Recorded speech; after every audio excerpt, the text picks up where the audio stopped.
Friends, నేను మీ వైష్ణవిని. ఇది మన నెల్లూరు సమస్యలో ఇది ఒక సమస్య. మన కోటంరెడ్డి శ్రీధర్ రెడ్డి గారు దాకా ఈ వీడియోని మీరు షేర్ చేస్తారని నేను అనుకుంటున్నాను. ఈ సమస్య ఏంటంటే, ఇప్పుడు రొట్టెల పండుగని మనకు బారాసాహి దర్గాలో చాలా చక్కగా చాలా పెద్ద పండగలా చేస్తుంటారు కదా ప్రతి సంవత్సరం. ఎక్కడెక్కడి నుంచో భక్తులు వస్తారు, ఫ్యామిలీస్, చిన్నపిల్లలు అంతా వచ్చి దర్శనం చేసుకొని పోతూ ఉంటారు. చక్కగా వాళ్ళ కోరికలు తీర్చుకొని రొట్టెలు మార్చుకొని ఎంత మత సామరస్యానికి అతీతంగా ఉంటుంది ఈ బారాసాహి దర్గా పండగ అంటే. ఎందుకంటే హిందువులు, ముస్లింలు చాలా చాలా చక్కగా కలిసి ఈ పండుగను జరుపుకుంటారు. నాకు చాలా నచ్చుతుంది. నాకు నెల్లూరులో నచ్చేటటువంటి పండుగ ఏంటంటే ఇది ఒకటే బాగా నచ్చుతుంది.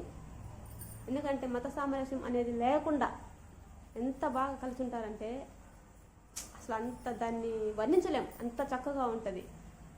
అలాగే ఉండాలని కలకాలం కోరుకుంటున్నాను. కానీ ఈ భక్తులు అనేటువంటి వాళ్ళు ఏంటంటే వర్షం వచ్చినప్పుడు ఒక్కొక్క టైంలో చాలా ఇబ్బంది పడుతుంటారు. బాత్రూమ్స్కైనా స్నానాలకైనా వాళ్ళు స్టే చేయడం కోసమైనా చాలా ఇబ్బంది పడుతుంటారు.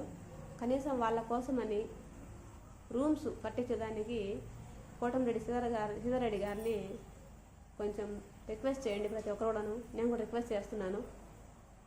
శ్రీధర్ రెడ్డి గారు, మీరు కొంచెం ఈ విషయం మీద సీరియస్గా తీసుకుంటారని అనుకుంటున్నాను.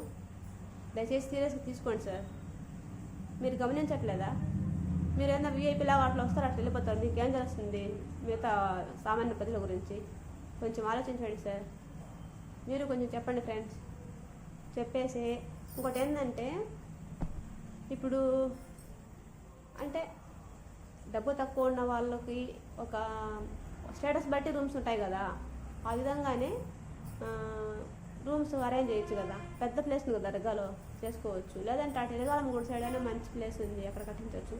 లేదు కొత్తూరు సైడ్ మంచి ఎక్కువ ప్లేస్ ఉంది, కట్టించవచ్చు. అట్లా ఏదో ఒక విధంగా రూమ్స్ అరేంజ్ చేయకపోతే భక్తులు చాలా ఇబ్బంది పడుతున్నారు. దయచేసి ఈ విషయం మేము సీరియస్గా తీసుకోవాలని కోటంరెడ్డి గారిని నేను మనస్ఫూర్తిగా కోరుకుంటున్నాను. నా ఆలోచన మీకు నచ్చిందంటే మీరు కూడా ఈ ఆలోచనకి సపోర్ట్ చేసి ఈ పుణ్యకార్యాన్ని బలోపేతం చేసి మంచిగా జరగాలని కోరుకుంటున్నాను. మీరు కూడా కోరుకోండి. Thank you friends.